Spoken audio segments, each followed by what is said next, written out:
If you've ever wanted to learn how to make a Paiute deadfall trap or just get into primitive trapping, this is the video for you. I'm going to show you exactly how to make a Paiute deadfall trap just like this one that you can use at home to catch mice, to catch other small animals, and just practice your bushcraft, practice your primitive trapping skills. This is a great trap to learn on. In my opinion, it's the most effective and easiest to set primitive trap, and we're going to make one right now.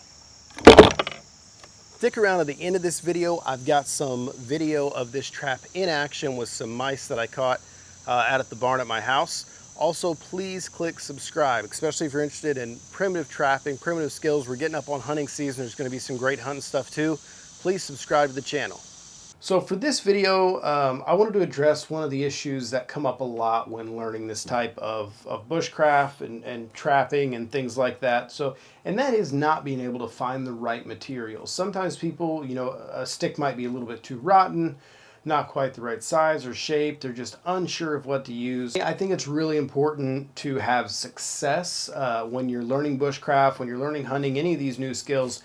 It's really important to have some success. So for this particular project, we're going to use some stuff that we got right from the local grocery store, actually. This came from Meijer. So today we're going to be using these 7/16 inch dowel rods. We're going to use some 3/16 dowel rods. We're going to use our knife, and then this is not from the hardware store, but this is a piece of sinew cordage that I had left over from another project. So we're going to use that. You can use any kind of paracord string, any kind of thin string like that. This stuff's pretty tough, so it works really good on these traps, but just need about a foot of that. So with that said, let's get started. All right, the Paiute Deadfall trap is one of the easiest primitive traps to learn. And on top of that, it's also one of the most effective traps that there is for small game, for mice, any kind of small animals in a survival situation. If you just want to practice and catch some mice or something like that, this is a perfect size trap for that. But this is a really great trap to learn some basics of primitive trapping. And we'll go and get started. So we're going to start with this 7/16 dowel rod. And we'll take our Moore knife here. And we're going to cut this in about thirds. We're going to leave 2/3 on one side, 1/3 on the other side. This does not have to be exact, but that is a good starting point. So we're going to start by just ringing it there, and then I'm going to take my knife and carve into a point. You can see there. I want to try and make this as good as possible because this is actually part of the trap. So what I'm doing here is just taking little layers off. Just a millimeter or so at a time. Just shaving that until we get it to a point where it should be able to break. And we'll just do that real gently. So we're going to set the longer part to the side. And that's what we're left with. So all I'm going to do here is trim off these rough edges along the top.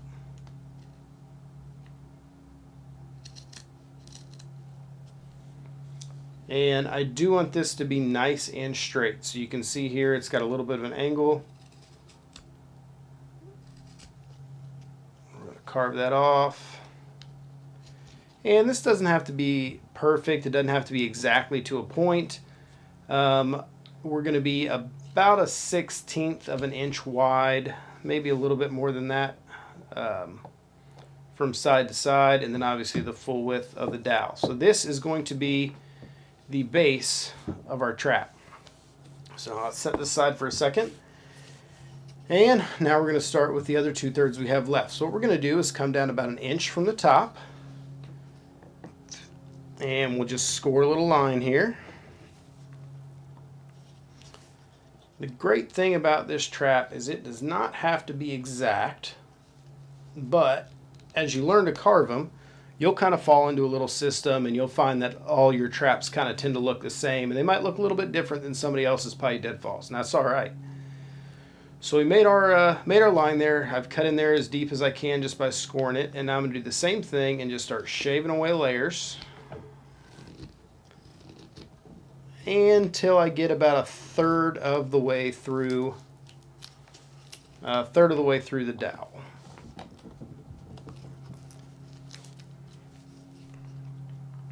Now, if you don't have a moor knife or a bush crafting knife, no worries. This is a great trap to carve with just a normal utility knife that you'd pick up at the hardware store for a couple bucks. So don't worry if you don't have that. And I think we'll go just a little bit deeper here.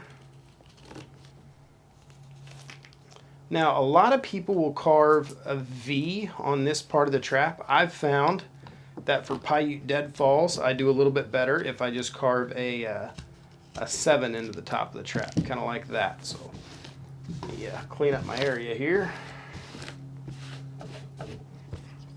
So the way that's going to sit is just right there.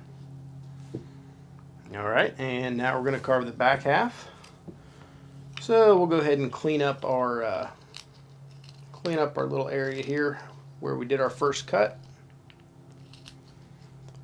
And you can use a saw, a little hacksaw or blade or something if you want to.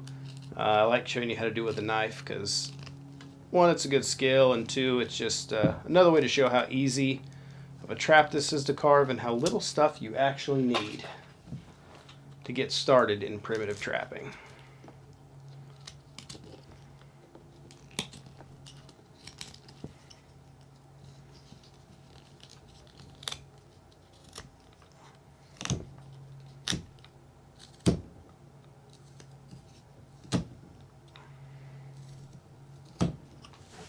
That'll work.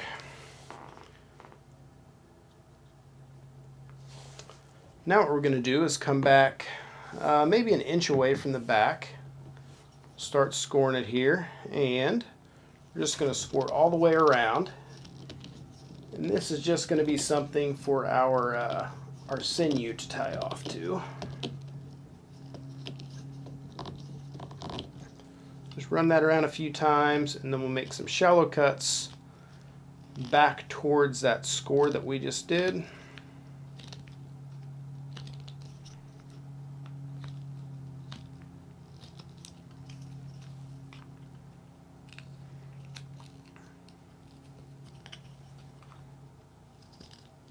And then we'll go a little bit deeper on the second pass to try and create a ridge.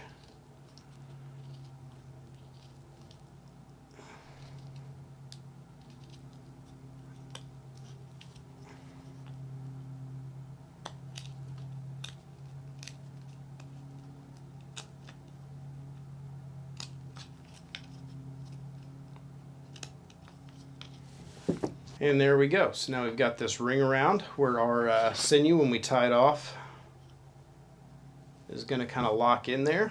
That's what we're looking for. So we're going to set this aside, and we're going to make the last two pieces of the trap. So the last thing we need for a trap is the trigger. I like to use a long trigger. One of the things I'll show you when we're setting the traps is the longer this trigger is, typically the more sensitive the trap is and the more effective it is. But we're going to start by carving our paddle. So we're going to carve, let's call it 2.5 inches or so here. And again, we're just going to score it and snap it nice and clean.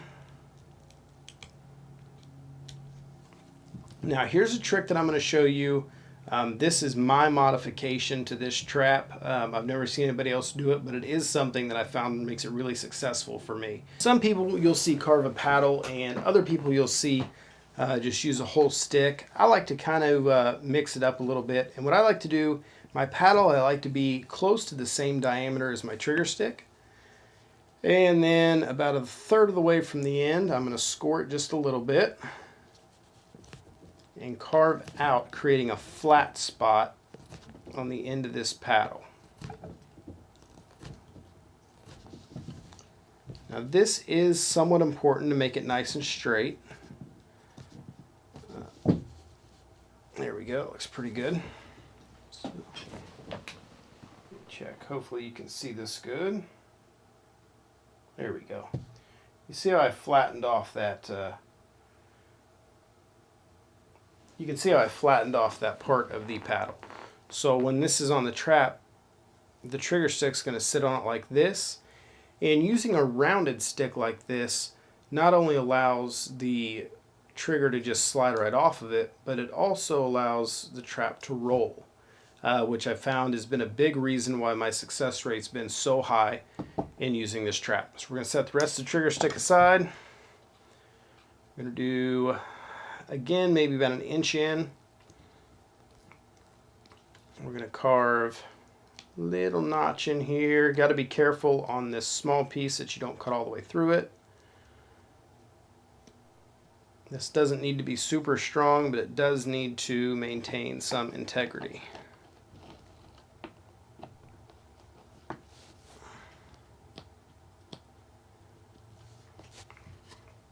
All right, done with that guy for a minute, so we'll put him up. Now what we're going to do, this is a reverse wrap sinew cordage that I made. So on this, we're just going to untwist it a little bit and slide it right onto that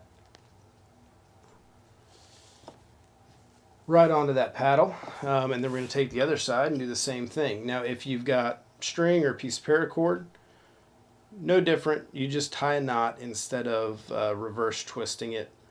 If you're using jute or something like that, you might be able to reverse twist it. I don't recommend jute because it tends not to hold up very well. The sinew is pretty good though, if you can get a hold of it. So now, there we go. So where our trap's going to work, we're going to have our post, we're going to have our pivot. Now up here is going to be a heavy rock or something, and then this trigger stick will wrap around, and it's kind of hard to show laying down, but it'll wrap around kind of like that. The nice thing about cutting this notch too is if you get to setting your trap and you realize your cord's a little too long, you just do another wrap there, pull it tight, and that'll shorten your cord up. And then from here, our trigger is going to go right off to our rock. This will be much easier to show you when I'm actually setting the trap, but there we go. There's our carved up Paiute Deadfall. And now we'll go outside. I've got some mice that need squished, so we're going to use this trap and hopefully catch some mice tonight. All right, we've got our trap here. We've got our kill rock. I'm going to use this big flat piece of creek rock. If you can't find one of these, you could also use something like a 2x12 or some other big flat piece of wood. But we're going to use this today for a demo, and now I'm going to show you exactly how to set this trap. All right, so we're going to start by taking our post stick that we called, and then our lever stick, and we're going to put those right on top of each other, just like I showed you when we were carving it. Lift up our rock, then we're going to get the very edge of that rock onto the lever stick. Now one thing that's really important here, and hopefully you can see this well, is we want our support stick to be as straight up and down and straight back and forth as possible. So once we get to this step, especially while you're first starting to set these traps, I recommend getting a little rock and putting it under here. That way if you're messing around and the rock falls, it doesn't smash your hand. All right, so you can see now that there's quite a bit of pressure on that stick. That's exactly what we want. Get this guy nice and straight. Now we're going to take the piece with our paddle on it, and for this one I think I'm going to need a couple wraps to take some length out. So I showed you that we put a little extra length on that cordage, and you can see if we leave it all the way out, we don't get the effect we want on that stick. So what we're going to do is just do a couple wraps and snug it down in that channel that we carved. And that should be good. We're going to wrap the paddle around the support stick, and then the short end, the back end of the paddle, is going to rest against the support stick. Oops, got a little too high there. Went about halfway down or so. And you will feel pretty much right away if your trap is gonna hold or not. That one wasn't, so I just adjusted that base just a little bit. And I actually tell you what, I think we're gonna take another wrap of this one around. And that feels pretty good right there. All right, so I've got my paddle stick is at a good 90-degree angle to the base. It's at a good 90-degree angle to my stick. I've got all the weight is on this lever stick, and now we're going to take our trigger stick. We're going to put the flattest end up against our paddle, and the more jagged end we're going to push on our rock, and we're going to let it catch somewhere on that rock. Now this part might take you a minute to get exactly right, and that's okay. This is usually when the trap falls while you're setting it. So just get it to where it feels good, and then you'll feel that paddle lock the stick in. And then your trap is set. Now that it's set, we can remove our safety rock, and this trap is good to go. So what happens is, the mouse or whatever animal is gonna come in through here. We're gonna put some bait real high up here where the mouse can't just stand up and lick it. We want the mouse to jump on this trigger stick to help it get some of the bait. We're gonna use peanut butter here. So the mouse is gonna come through here, it's gonna smell the peanut butter on the trap. It's gonna try and figure out how to get there. Now it might crawl up here on the trap, and you can see it's not moving any. We got a real solid trap, that's okay. The mouse will jump down. Eventually it's gonna have to figure out how to get to that peanut butter or whatever bait we use. So it's gonna come up here, jump on this stick, and there we go. That was probably really loud, I apologize. All right, I'm gonna get this trap set one more time, and then we're gonna go ahead and bait it. And I'll show you a few more tips and things that you need to know before you go setting these traps. Again, we're gonna take our post stick or our support stick and our lever stick. We're gonna join them. Get our trigger here, another couple wraps.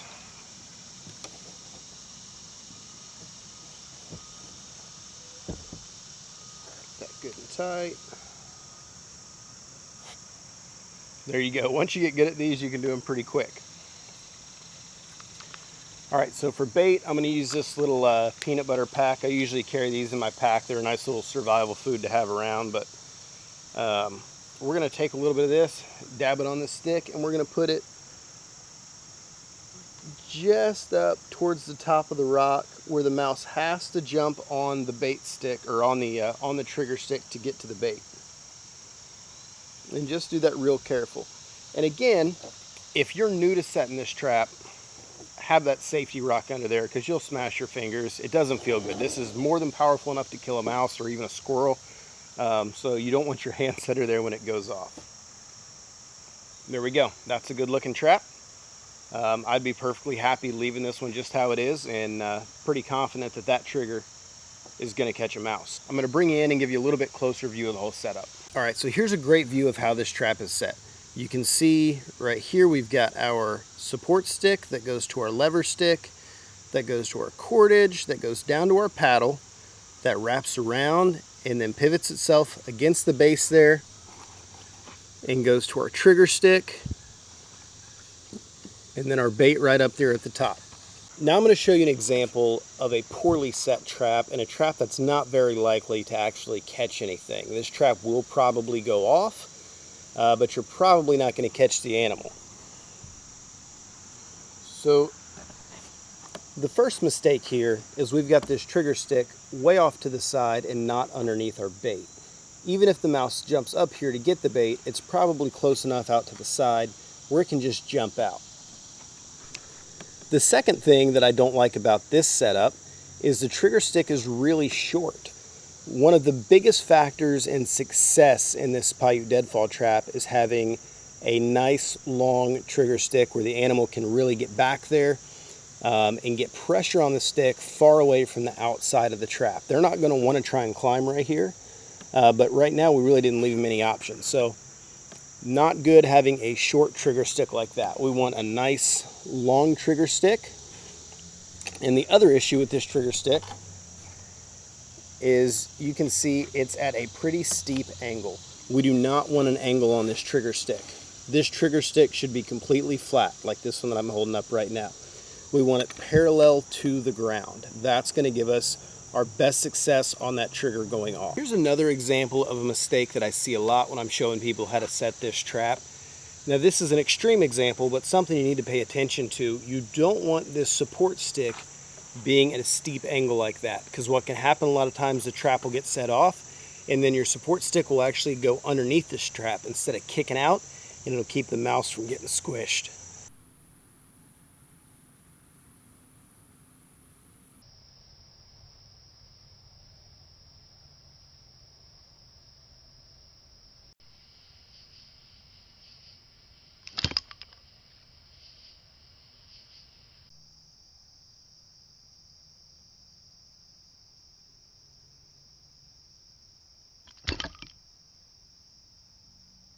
Okay, one last thing I do want to touch on, because I know someone's going to mention down in the comments, is eating animals that you kill with a method like the Paiute Deadfall trap. So especially with mice, if you're in a survival situation and you're trying to catch mice with this trap, you do need to be cautious if the guts burst and the meat gets contaminated. Now you can fix this easily by just cleaning the animal out really good and thoroughly cooking it. You cannot undercook it at all. You don't want to get sick from any bacteria or anything like that that comes from the mouse poop that's inside the mouth. Now, if you want to see more videos like this, please subscribe to the channel. Just click subscribe down there. You can go over and turn notifications on. Lots of great stuff coming up. We'll see you guys on the next one.